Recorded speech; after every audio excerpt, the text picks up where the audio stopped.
रुपए देकर एहसान जताते हैं और ये कोशिश करते हैं कि हम बहुत बड़ा कारनामा अंजाम दिए हैं। मोहम्मद रसूलुल्लाह ने तो कहा तुम्हें सवाब भी मिलेगा जमीन देने का, लेकिन तुम यतीम बच्चे हो इसलिए तुम्हें कीमत भी दी जाएगी जमीन की। मेरे भाइयों, कभी आपने भी सोचा कि इमाम साहब नमाज पढ़ा रहे हैं, दीन का काम है, ठीक है 8,000 रुपए तुम्हारी तनख्वाह लीजिए, लेकिन हम तुम्हें 50,000 रुपए और दे रहे हैं, अपने बच्चों को अच्छे मदरसे में पढ़ाइए, अपने बीवी के लिए सूट ले जाइए।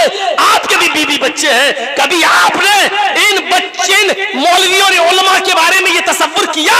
फेसबुक पे लिख दिया, छाप दिया, क्या क्या पैसा लेके तकरीर करना जायज है कि नाजायज है? आप फेसबुक पे उल्टा सीधा डाल रहे हैं। दो मसले याद कर लीजिए, एक होता है दीन का काम करना और एक होता है दीन का काम करवाना।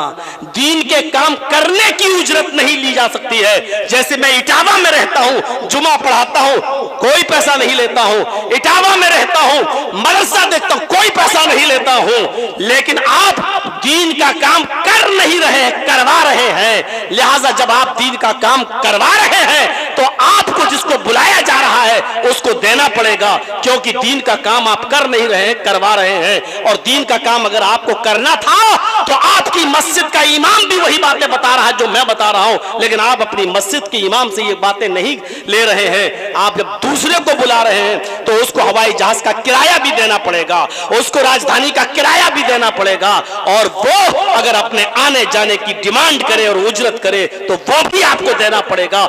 जायज काम है, उलमा की मौजूदगी में बोल रहा हूं। कोई एक माँ का लाल उठे और ये कहे कि मौलाना आप गलत बोल रहे हैं, ये जायज नहीं है, ना जायज है, तो आए, मैं रहूंगा यहां पर और वो फतवा दे और दलील लाए और पेश करे कि कैसे नाजायज है। मेरे प्यारे साथियों, जरा तसव्वुर करो कि यतीम बच्चों को अल्लाह के नबी कह रहे हैं, वो कह रहे हैं मैं फ्री में देने के लिए तैयार हूं, आप कह रहे हैं नहीं, मैं तुम्हें इसकी कीमत दूंगा, और उस जमाने के हिसाब से जो उसकी कीमत थी वो आपने दी, वो आपने दी।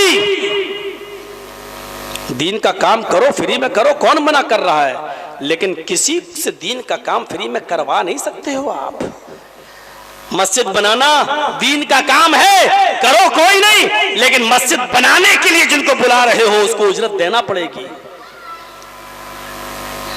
कुरान पढ़ो, दीन का काम है, अच्छी बात है, लेकिन अपने बच्चों को अगर कुरान पढ़वा रहे हो तो कुरान पढ़ाने वाला अच्छी खासी कीमत आपसे मांग सकता है, क्योंकि जब इंग्लिश और अंग्रेजी पढ़ाने वाला जब 25 और 30 हजार रुपए की स्कूल में ले सकता है, तो कुरान पढ़ाने वाला जो दुनिया की सबसे अजीम किताब है वो पढ़ाने वाला 50,000 रुपए महीना क्यों नहीं मांग सकता है? मुझे बताइए आप कहां से गलत है ये? अपने बच्चों को फिजिक्स और केमिस्ट्री पढ़ाने के लिए 5,000 रुपए महीना आप इंग्लिश मीडियम में दे सकते हैं, तो एक मदरसे में पढ़ाने वाले मुदर्रिस को आप, जो आपका बच्चा वहां जाता है, उसकी फीस में आप 2,000 रुपए महीना क्यों नहीं दे सकते हैं आप उस मस्जिदुल हाफिज को देने के लिए? अरे ये मौलाना तो चमड़ी उधेड़ लेगा, मौलवी लोगों का दिमाग खराब कर देगा। ये तो अब सारे मौलवी हमसे मांगना शुरू कर देंगे। मौलवियों को दबाकर मत रखो, ये कौम का सरमाया है, कौम का असासा है। याद रखो, पैदाइश से लेके मौत तक यही काम आते हैं। पैदा हो गए तो अजान देने वाला, हालांकि अभी तो एक बड़ा अजीब मसला है, अजान देना चाहिए कि नहीं देना चाहिए बच्चे के कान में।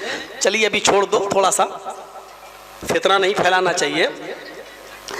यहां से शुरू करो अपनी जिंदगी को, और आखिर में जब मर गया तो जनाजे की नमाज, यहां से लेके आखिर तक यही काम आते हैं मौलवी। और एक मौके का मैं नाम नहीं लूंगा किस जगह का, लोग पहुंच जाते हैं वहां तक, समझ जाते हैं। एक जगह एक शादी में जाने का मौका मिला, कहा कि चलिए, बहुत गुजारिश थी उसकी तो मैं चला गया, लेकिन वहां जाने के बाद शादी में बैठ गया, और शहरों की शादी कैसी होती है आपको मालूम है, मैं एक तरफ अलग जाके बैठ गया। अभी चाय पानी कुछ पिया भी नहीं था कि एक आदमी ने मेरे कान में कहा, मौलाना आइए, वहाँ तख्त लगा है जहाँ निकाह होगा दूल्हा का, आपको निकाह पढ़ाना है। मैंने कहा ठीक है, चलिए मैं पढ़ा देता हूँ। अभी जा ही रहा था, कि एक ने मेरे कान में इतना कह दिया कि मौलाना, ये लड़का जिस लड़की के साथ निकाह कर रहा है, इस लड़की के पास पहले एक मौलाना का निकाह का पैगाम आया था, उसने ये कह दिया कि दाढ़ी वाले से मैं निकाह नहीं करूँगी। वो रिश्ता टूट गया, मतलब ख़त्म हो गया। फिर इससे किया जा रहा है। मैंने उस लड़की के बाप को बुलाया, अरे मेरी तरह ये जुर्रत तो पैदा करो। मैंने भरे मजमे में पूछा, क्या ये सच है? उसने कहा हाँ, मेरी बेटी को दाढ़ी वाला पसंद नहीं है। मैंने कहा जब दाढ़ी वाला दूल्हा पसंद नहीं है तो मेरी भी दाढ़ी है, तो मेरे पीछे फिर हम निकाह क्यों पढ़ाएं? अपनी बेटी से कहोगे किसी दड़मुड्ढे को ढूंढ ले बगैर दाढ़ी वाले को, हम निकाह नहीं पढ़ाएंगे। और सुन, जब तेरी बेटी मर जाए तो अपनी बेटी से कहना कि बेटी, सारे मौलवी तेरा बाइकाट कर रहे हैं कि अब कोई दाढ़ी वाला तेरा जनाजे की नमाज भी नहीं पढ़ाएगा। और ठुकराता हूं तेरी इस दावत को, ढूंढ ले 500 और 1000 रुपए में निकाह पढ़ाने वाले बहुत से मौलवी मिल जाएंगे। मैंने पानी तक नहीं पिया उस जगह पर और छोड़ के चला आया, और मैंने कहा नहीं पढ़ाऊंगा ये निकाह, और चला आया सीधे। अल्लाह गवाह है, अल्लाह की कसम खा के कहता हूं कि मैंने निकाह नहीं पढ़ाया। ये जुर्रत तो पहले पैदा करो। एक लड़की में ये हिम्मत कैसे पैदा हो गई कि वो कह दे कि मैं दाढ़ी वाले से शादी नहीं करूंगी? और जहां मौलवियों को ये पता चल जाए, ऐसी जगह मौलवियों को जाना ही नहीं चाहिए। उसने दाढ़ी की नहीं, पूरी उलमा कौम की इंसल्ट की है। ये तय कर लो, अगर इस किस्म की लड़कियां हमारी समाज में पैदा हो रही हैं तो हम ना उनका जनाजा पढ़ाएंगे ना उनका निकाह पढ़ाएंगे। जब दाढ़ी से तुम्हें इतनी नफरत है तो हम क्यों तुम्हारा निकाह पढ़ाएं और हम क्यों तुम्हारा जनाजा पढ़ाएं? बच्चे को जो अपने मां के पीछे पीछे चलता है, आइए मैं आपको बताऊं, कुरान, यही हजरत उमर फारूक खलीफा बन गए हैं कुरान पर अमल करने की वजह से। हजरत अब्दुल्ला इब्ने अब्बास की उम्र बहुत कम थी। हजरत उमर फारूक जब मीटिंग बुलाया करते थे, शूरा समझते ना, मीटिंग, मशवरा, जब लोगों को मशवरे के लिए बुलाते थे, बड़े बड़े अजिल्ला साहबा को, बड़े बड़े किबार साहबा को जब अपनी मीटिंग में बुलाया करते थे, मीटिंग में, तो हजरत अब्दुल्ला इब्ने अब्बास को भी बुलाया करते थे, जिनकी उम्र 12-13 साल थी, बस इससे ज्यादा उनकी उम्र नहीं थी। लोगों ने कहा, अमीरुल मोमिनीन, इस बच्चे को बुलाते हैं आप मीटिंग में? एक कम उम्र का बच्चा, 14, 15, 12, 13, 14 साल का बच्चा, ये बड़े बड़े साहबा के साथ आकर बैठता है, उमर के साथ, उस्मान के साथ, अली के साथ, ये बड़े बड़े अजिल्ला, बड़े बड़े साहबा के साथ बैठता है, इसको आप इस मीटिंग में बुलाते हैं मशवरे के लिए? तो हजरत उमर ने जो जवाब दिया था, वो जवाब सुनिए क्या था। हाँ, मैं इस बच्चे को बुलाता हूं और ये इस मीटिंग में बैठेगा, ये इस बच्चा इस मीटिंग में रहेगा, इसलिए कि अल्लाह के नबी सल्लल्लाहु अलैहि वसल्लम ने एक बार दुआ की थी कि अल्लाह, कुरान तूने मेरे ऊपर नाजिल किया है, कुरान तूने मेरे ऊपर उतारा है, लेकिन कुरान का इल्म दे दे तू अब्दुल्ला को, मेरे चचाजाद भाई को, अब्बास के बेटे अब्दुल्ला को तू कुरान का इल्म और कुरान की फिक़्ह अता फरमा दे, समझ अता फरमा दे। नबी अकरम की दुआ से ये बच्चा कुरान का बहुत बड़ा जानकार है, बहुत इल्म रखने वाला है, कुरान के माना और मतलब को बहुत अच्छी तरह समझने वाला है। मैं इस बच्चे को इसलिए इस मीटिंग में बुलाता हूं, मैं इस बच्चे को इसलिए इस मीटिंग में दावत देता हूं क्योंकि ये कुरान का बहुत माहिर है और कुरान पर बहुत अच्छी तरीके से इल्म रखता है, कुरान का बहुत जानकार है। कोई बात होगी तो वो कुरान की रोशनी में हमें बताएगा। छोटे से बच्चों को इज्जत मिल रही है, किस वजह से? कुरान की वजह से। आप भी देखते हैं ना, 12-13 साल का बच्चा अगर कुरान का हाफिज हो जाता तो आपकी मस्जिद में वो नमाज पढ़ाता है, तरावी पढ़ाता है, कुरान सुनाता है, और बड़े बड़े हाजी और नमाजी और बड़े बड़े सरदार, बड़े बड़े पैसे वाले उसके पीछे नमाज पढ़ते हैं। इस 12-13-15 साल के बच्चे को अगर ये इज्जत मिली है जो मुसल्ले पे खड़े होकर नमाज पढ़ा रहा है, तो ये इज्जत आपने नहीं दी, ये इज्जत उसी कुरान की बरकत से मिली है जिसका इल्म है उसके पास। अभी कोई फिल्मी एक्टर आ जाए आपके पास, फिर देखिए आपकी भीड़, कैसे देखने के लिए चले जाएंगे आप उसको।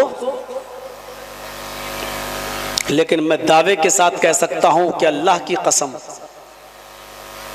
रब्बे काबा की कसम, इस वक्त आप की नजर में जिस एक्टर का भी नाम आ रहा हो दिमाग में, वो आपकी नजर में कितना भी बड़ा हो, लेकिन इस्लाम ने उस छोटे से 9, 10, 12 साल के बच्चे को जो मदरसे में पढ़ता है और कुरान की तिलावत करता है, कुरान सीखता है, उसको जो इज्जत दी है वो इस दुनिया में फिल्मी दुनिया के एक्टरों को नहीं मिली। ये कुरान का इल्म हासिल करने वाले बच्चे जब जमीन पर चलते हैं, अल्लाह के नबी फरमाते हैं कसम है उस रब के इज्जत व जलाल की, ये बच्चे जमीन पर चलते ही नहीं है। इन बच्चों के जमीन पर चलने से पहले फरिश्ते अपने पैरों को, अपने बाजुओं को जमीन पर बिछा देते हैं। ये बच्चे जो कुरान सीखते हैं, ये बच्चे फरिश्तों के बाजुओं पर, फरिश्तों के पैरों पर चलते हैं। आप मौलाना जर्जीस के लिए क्या करेंगे? ज्यादा से ज्यादा आ रहे हैं, फूल बरसाएंगे, लोग अच्छी सी कालीन बिछा देंगे, साहब जमीन पे नहीं, इस पे चलिए। और फरिश्ते जिसके लिए अपने पर बिछाते हैं, उनसे बड़ा कोई मकाम मर्तबा हो सकता है किसी का? अल्लाह के नबी फरमाते हैं कयामत का दिन होगा, कुछ लोग ऐसे होंगे कि जिनके सर के ऊपर सोने का ताज रखा जाएगा। सोने का ताज, गोल्ड का ताज, सोने का ताज रखा जाएगा जिसकी चमक सूरज की रोशनी से ज्यादा होगी। वो लाइट मार रहा होगा, पूरी दुनिया के लोग जो मैदान महशर में जमा होंगे, सूरज की तरह चमकने वाले ताज को देखेंगे तो हश करेंगे और तजस्सुस करेंगे, जानने की कोशिश करेंगे ये कौन लोग हैं जिनके सरों पर आज सोने का ताज रखा गया है, इनको इज्जत से नवाजा गया है। ये पकड़ पकड़ के फरिश्तों से पूछेंगे, आए फरिश्तों ये कौन लोग हैं जिनके सरों पर ये सोने का ताज रखा गया, जिसकी चमक सोने सूरज से ज्यादा तेज है, जिनको इतनी इज्जत से नवाजा जा रहा है। फरिश्ते जवाब देंगे ये वो लोग हैं, आए लोगों ये वो लोग हैं जिनके सरों पर सोने का ताज है, जिन्होंने दुनिया में अपने बच्चों को कुरान सिखाया था, कुरान का इल्म दिया था, कुरान का माना और मतलब समझाया था, यानी दीन का इल्म इनको दिया था। जो कुरान के जानकार थे, कुरान के माना और मतलब को समझा करते थे, ये वो लोग हैं जिन्होंने दुनिया में अपने बच्चों को हाफिज कुरान बनाया था। मेरे भाइयों गौर करो कि पूरी दुनिया उनकी तरफ देखकर शस्तर रह जाएगी। वो कितना इज्जत वाला मकाम होगा कि जब हाफिजों के और कुरान बेहतरीन तिलावत करने वालों के माँ बाप के सर के ऊपर सोने का ताज रखा जाएगा। अब सुनो, हाफिज का मकाम, कारी का मकाम, एक आलिम जो कुरान और हदीस को जानता है उसका और उस पर अमल करता है, उसका मकाम और मर्तबा यहां से अंदाजा लगाओ। जब उसको पढ़ाने वाले माँ बाप का यह हाल है, तो जो खुद कुरान करीम का हाफिज हो, जो खुद कुरान करीम पर अमल करता हो और खुद कुरान करीम को जानने वाला हो, उसकी इज्जत और उसके एहतराम का क्या हाल होगा, उसके मकाम और उसके मर्तबे का क्या आलम होगा। आप सोचिए, अंदाजा लगाइए। है कुछ हमारे पास जानकारी इसकी? दुनिया में कोई भी इल्म हासिल कीजिए, पढ़ते हैं बहुत से लोग फिजिक्स, कोई केमिस्ट्री, कोई बायो, सब पढ़ रहे हैं, मना नहीं है, खूब पढ़िए, हासिल कीजिए इल्म।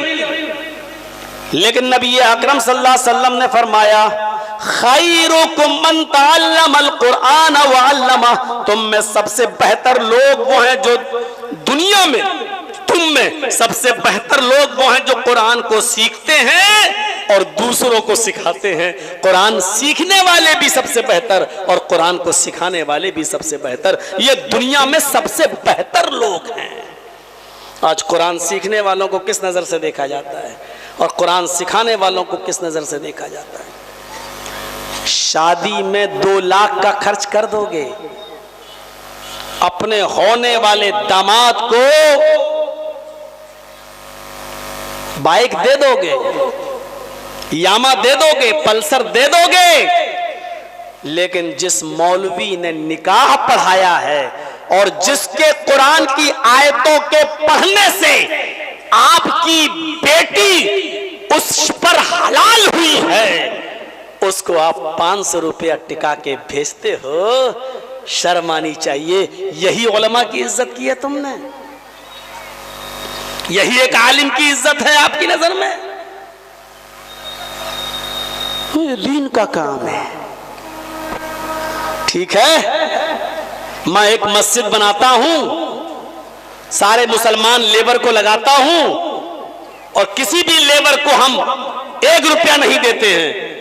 वो कहेगा साहब क्यों? मस्जिद है, अल्लाह का घर है, दीन का काम है, आप क्यों ले रहे हो? बड़ी बड़ी इंडस्ट्रीज में प्रिंट, जहां प्रिंट होती है, प्रेस में आज कुरान छपता है, कुरान छापने वाले मुसलमान हैं। कोई गैर मुस्लिम कुरान को नहीं छापता है, मुसलमान कागज मुसलमान लाता है, लिखने वाला मुसलमान, स्याही डालने वाला मुसलमान, प्रिंट वाला मुसलमान। लेकिन जब कुरान छप के तैयार होता है तो वो उसकी भी एक कीमत और हदिया लिख देता है 500 रुपया। आप कहिए साहब 1 रुपया नहीं देंगे? आप अगर ये सब कर रहे हैं तो ये तो दीन का काम है।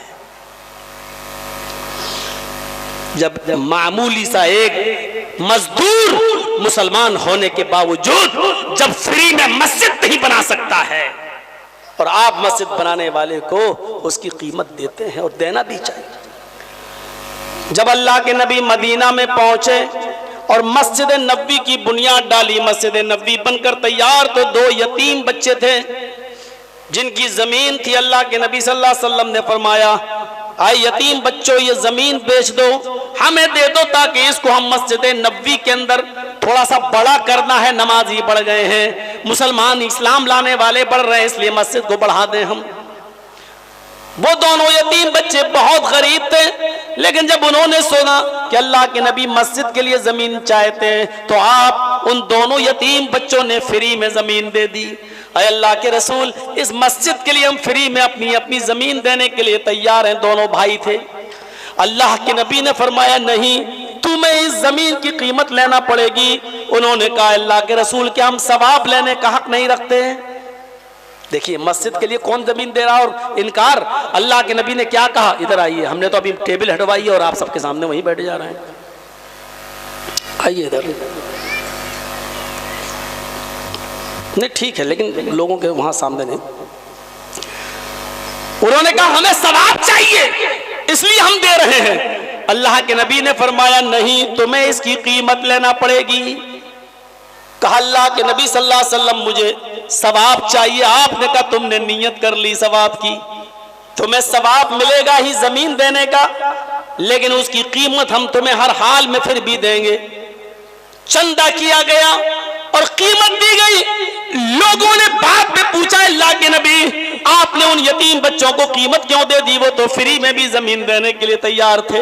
आपने फरमाया इसलिए मैंने उनको कीमत दे दी क्योंकि मोहम्मद डरता है बाद में आने वाले लोग कहीं ये न कह बैठे कि मोहम्मद ने यतीम बच्चों को भी नहीं छोड़ा, उनकी जमीन पर भी कब्जा करके मस्जिद बना ली, उन यतीम बच्चों का भी हक मार लिया। मैं ये नहीं चाहता था कि लोग ये कहें कि मोहम्मद ने यतीम बच्चों की जमीन मार ली। आप कैसे बर्दाश्त कर लेते हैं?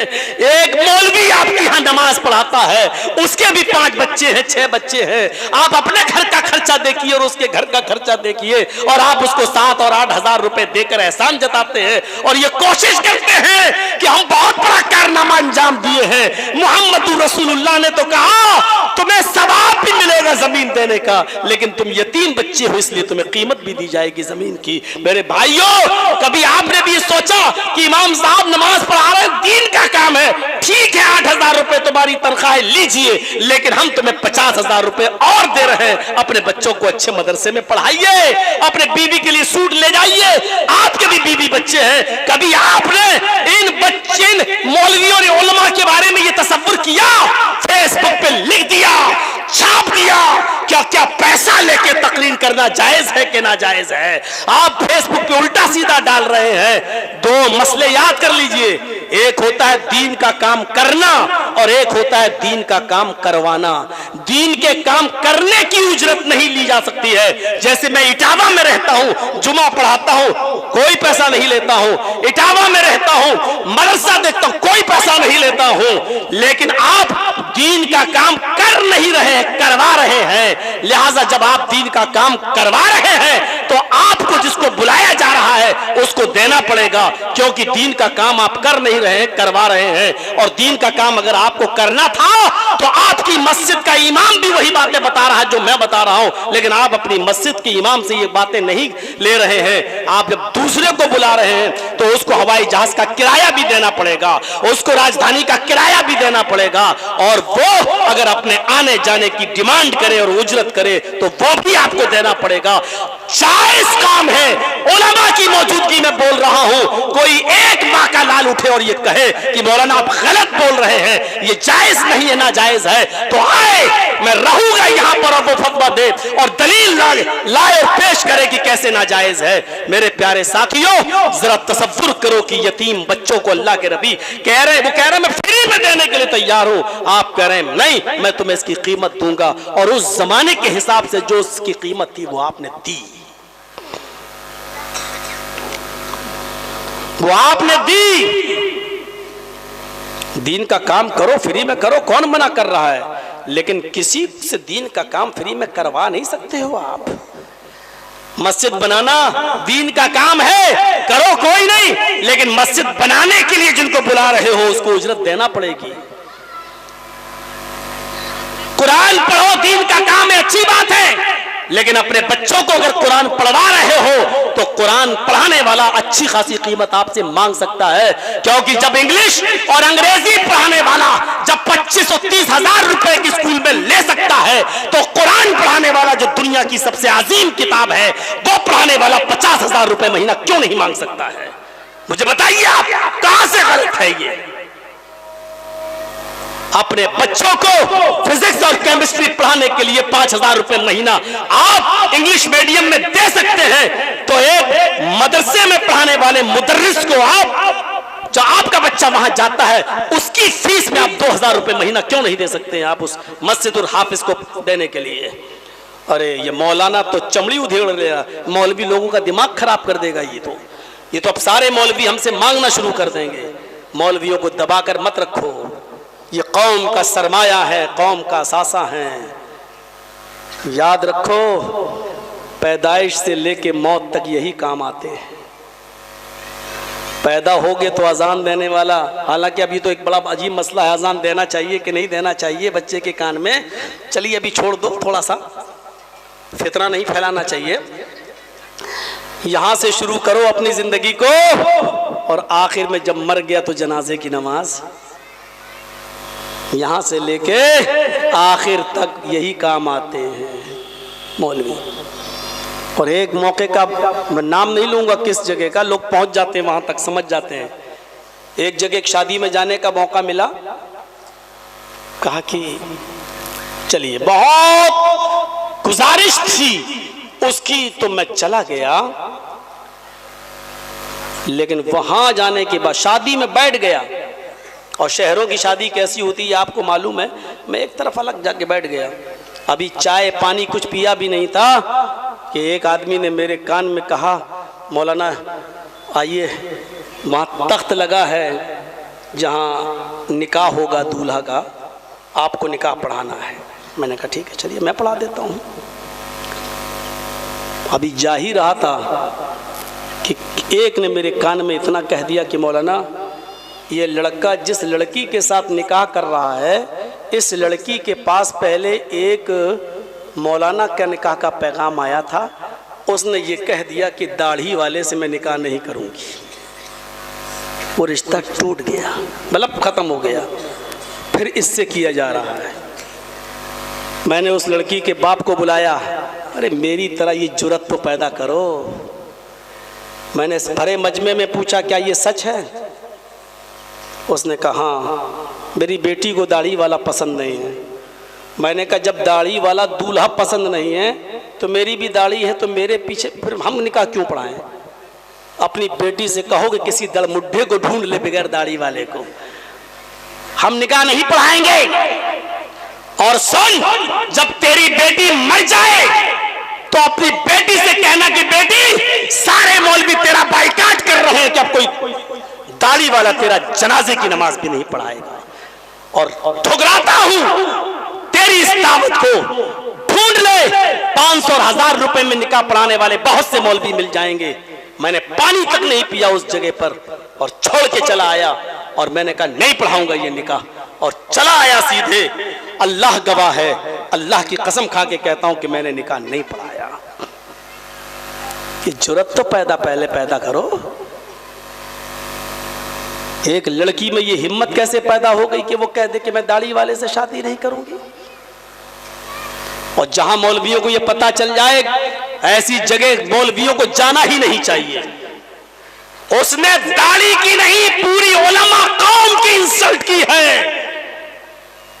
ये तय कर लो, अगर इस किस्म की लड़कियां हमारी समाज में पैदा हो रही हैं तो हम ना उनका जनाजा पढ़ाएंगे ना उनका निकाह पढ़ाएंगे। जब दाढ़ी से तुम्हें इतनी नफरत है तो हम क्यों तुम्हारा निकाह पढ़ाएं और हम क्यों तुम्हारा जनाजा पढ़ाएं? लेकिन ऐसी जुर्रत पैदा करने के लिए हिम्मत चाहिए, जुर्रत चाहिए। जो एक मस्जिद का 5000 रुपए पे तनख्वाह लेने वाला इमाम नहीं कर सकता है, वो जानता है बेचारा हमने अगर ऐसी जुर्रत पैदा कर ली तो हमारा ये 5000 भी चला जाएगा। हम खुद दोषी हैं इसके, हम खुद गुनाहगार हैं इसके। इमाम बुखारी रहमतुल्लाह अलैह जिन्होंने बुखारी शरीफ की हदीस लिखी, मेरे भाइयों, उस वक्त के बादशाह ने उनसे कहा था हमारे बेटे को कुरान पढ़ा दोगे? उन्होंने कहा जी। 5 दिन के बाद कहा क्या हुआ, आप आए नहीं हमारे घर पे कुरान पढ़ाने के लिए? आप आए नहीं हमारे घर पे कुरान पढ़ाने के लिए? मेरे बेटे को आपने 5 दिन पहले कहा था। इमाम बुखारी ने कहा कि आपका बेटा आया ही नहीं मेरे घर पे कुरान पढ़ने के लिए। सवाल जवाब देखिए बादशाह से, आपने 5 दिन पहले कहा था मैं पढ़ा दूंगा, आपने पढ़ाया नहीं मेरे बेटे को। इमाम बुखारी ने कहा आपका बेटा आया ही नहीं। बादशाह ने कहा मेरा बेटा तुम्हारे घर आएगा? आप हमारे महल में आइए और हमारे बेटे को कुरान पढ़ाइए, आप जो कहेंगे उतनी कीमत उतना पैसा आपको दिया जाएगा। मुंह मांगे जितनी आप कहेंगे उतना आपको तनख्वाह दी जाएगी, लेकिन आपको मेरे घर आना है पढ़ाने के लिए। इमाम बुखारी ने कहा कुरान है, कुरान इज्जत वाली किताब है, कुरान को सीखने के लिए तुम्हारे बेटे को मेरे घर आना पड़ेगा। कहा मेरा बेटा तुम्हारे घर जाएगा? तो इमाम बुखारी ने क्या कहा, सिर्फ मेरे घर ही नहीं आएगा, मेरे घर में जो यतीम गरीब बच्चे पढ़ने आते हैं उस चटाई पर बैठकर पढ़ेगा। आपके बेटे के लिए अलग से कोई इंतजाम नहीं है मेरे पास। कहा आपको मालूम है आप किससे बात कर रहे हैं? कहा वक्त के बादशाह से बात कर रहे हैं। कहा इमाम साहब हमसे टकराने का अंजाम जानते हो? उन्होंने कहा कि मैंने अपना बोरिया बिस्तर मैंने 5 दिन पहले ही समेट लिया था, मुझे मालूम है कि तू मुझे शहर से निकाल देगा, मुझे तेरे हुकूमत से निकलना मंजूर है लेकिन कुरान की तौहीन करना मंजूर नहीं है। आपके बेटे को आना है तो मेरे घर आए, हम आपके घर नहीं जाएंगे पढ़ाने के लिए। ये थे इमाम, ये थे खुददार, ये थे गैरतमंद जो कुरान के मकाम को पहचानते थे, कुरान की इज्जत को पहचानते थे। आज तो हम जैसे लोग 1000 रुपए मिल जाएं तो हम आपके घर पे भी चले जाएंगे आपको बच्चे को पढ़ाने के लिए, 2000 कहीं से मिल जाए तो हम उधर भी चले जाएंगे पढ़ाने के लिए। मेरे भाइयों कुरान की इज्जत करो। जिस मस्जिद के हुजरे में तुम रहते हो उसी हुजरे में उन बच्चों को बुलाओ और पढ़ाओ, इसलिए कि जो बच्चे चलकर कुरान पढ़ने आएंगे वो कुरान की कदर और कीमत को समझेंगे, और जिनके पास चल के आप पढ़ाने पहुंच जाओगे वो लोग कभी नहीं समझेंगे। प्यासा कुएं के पास जाता है, कुआं प्यासे के पास नहीं जाता है। कुरान की आजमत को समझने की कोशिश करो। मौलाना बड़ी सख्त तकरीर कर रहे हैं, आज कर रहा हूं, बहुत जला बैठा हूं मैं। ये अमीर और दौलतमंद लोग चाहते हैं कि इस्लाम मेरे इशारों पे ये मौलवी लोग चले, ये चाहते हैं जैसा हम चाहें वैसा हो, नहीं होगा, नहीं चलेगा। इस्लाम चलेगा तो जनाबे मोहम्मद रसूलुल्लाह की मर्जी से चलेगा। इस्लाम चलेगा तो फातिमा के बाप की मर्जी से चलेगा। जर्जीस और जर्जीस के बाप की मर्जी से नहीं चलेगा, याद रखिएगा। हजरत उमर फारूक रजी अल्लाह ताला अन्हु को देखो, एक वाक़या सुना के आगे बढ़ूंगा। मस्जिद के मिंबर पर खड़े हैं और खुतबा दे रहे हैं। सुनिए, बहुत अच्छी बात बताने जा रहा हूं। अरे यार, ये जरूर रात में पैदा हुआ होगा। ये बच्चा किसका है? ये मैंने हुआ होगा कहा है, कंफर्म नहीं है, लग रहा है। पता नहीं कैसे लोग भागते हैं। अभी देखिए एक और आ गया। भाई सामने से मत आइए, तुमको क्या कहें, तुम्हें तो सब माफ है, तुम्हारे ऊपर 100 खून भी माफ है। यहां से मत उठिए, बैठिए, सामने से डिस्टर्ब हो जाता है। तो हजरत उमर खुतबा दे रहे हैं। कुरान की इज्जत जानते हो क्या है? हजरत उमर जुमे का खुतबा दे रहे हैं और जुमे के खुतबे में ऐलान कर दिया, जो लोग अपनी बीवी को 400 दिरहम से ज्यादा मेहर देंगे, 400 दिरहम से ज्यादा मेहर देंगे, जायद मेहर उनसे ले लिया जाएगा और बैतुल माल में जमा कर दिया जाएगा। कोई भी शख्स अपनी बीवी को 400 दिरहम से ज्यादा मेहर नहीं दे सकता है। 400 दिरहम। मैंने अल्लाह के नबी सल्लल्लाहु अलैहि वसल्लम को देखा है, आपने अपनी बीवियों को और आपने जो आप बेटियों की शादी की उनको किसी को 400 दिरहम से ज्यादा मेहर नहीं दिया गया। तो जब नबी ने अपनी बीवी को नहीं दिया और नबी की बेटियों को नहीं मिला, तो तुम लोगों में से क्यों कोई आदमी 400 दिरहम से ज्यादा मेहर देगा? 400 से जितना ज्यादा दोगे ऊपर, तो ऊपर वाला मेहर छीन कर उस औरत से मैं बैतुल माल में जमा कर दूंगा। मेहर समझती हो ना, जिसको आप लोग मोहर बोलती हो, वो मोहर नहीं होता है, मेहर होता है, मेहर। हजरत उमर फारूक ने ऐलान कर दिया, 400 से ज्यादा जो देगा वो छीन लेंगे और बैतुल माल में जमा कर देंगे। जुमे का खुतबा खत्म, अब नमाज पढ़ाना शुरू किया। नमाज पढ़ाने के बाद सलाम फेरा। जब सलाम फेरा तो एक औरत, बूढ़ी औरत पर्दे से आई, हाथों में ग्लव्स, पैरों में सॉक्स पहने हुए थी, चेहरा छिपाए हुए थी, मस्जिद के अंदर आ गई और कहती है, आईना अमीरुल मोमिनीन, अमीरुल मोमिनीन कहाँ है, उमर कहाँ है? लोगों ने कहा वो है। क्या हुआ? कहा अमीरुल मोमिनीन, आपने अभी अभी जो खुतबा दिया है मुझे इख्तिलाफ है, मैं उस खुतबे का खंडन करती हूं। एक औरत कह रही है, मामूली औरत का क्या? आए उमर अमीरुल मोमिनीन, अभी अभी आपने कहा 400 दिरहम से ज्यादा जो अपनी बीवी को मेहर देगा, उस औरत से वो ज्यादा मेहर वाला मामला छीन कर बैतुल माल में जमा कर दिया जाएगा। मसलन किसी ने 600 दे दिया तो 400 बीवी के पास रहेगा, 200 छीन कर बैतुल माल में जमा कर देंगे। अभी आपने यही कहा ना? कहा जी। क्या दलील है? कहा मैंने बताया कि अल्लाह के नबी ने अपनी बीवियों को 400 से ज्यादा नहीं दिया और नबी की किसी बेटी को भी 400 से ज्यादा नहीं मिला, और नबी के जमाने में जितने भी निकाह हुए किसी को भी 400 से ज्यादा मेहर में, दिरहम में मेहर नहीं दिया गया। वो औरत कहती है, अमीरुल मोमिनीन नहीं दिया गया ये एक अलग मसला है, किसी ने नहीं दिया ये उनकी मर्जी, लेकिन मसला यह है कि अगर कोई ज्यादा दे दे तो आप लेने वाले कौन होते हैं? जरा मुझे इसकी दलील दो। आप कैसे ले सकते हो जबकि कुरान ये कह रहा है? कुरान की अजमत समझो।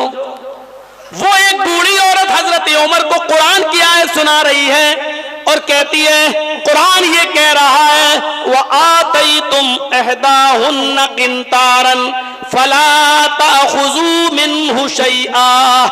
अगर किसी औरत का पति, किसी का हस्बैंड अपनी बीवी को ढेर सारा माल दे दे, बहुत सारा सारा माल दे दे, खजानों का खजाना दे दे, अंबार लगा दे, ढेर लगा दे, बहुत ज्यादा माल भी दे दे, फला ताखुज़ू मिन्हु शैया, तो तुम उसमें से कुछ भी नहीं ले सकते हो।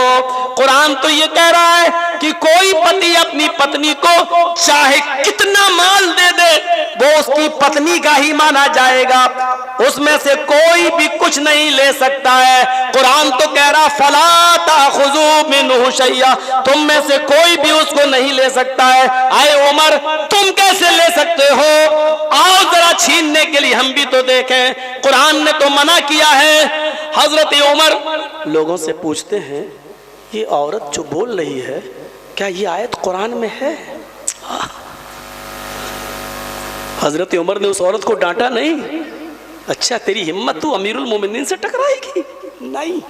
क्या ये औरत जो बोल रही है, बूढ़ी औरत, क्या ये कुरान में है? कहा हाँ है। कुरान में है? कहा हाँ है।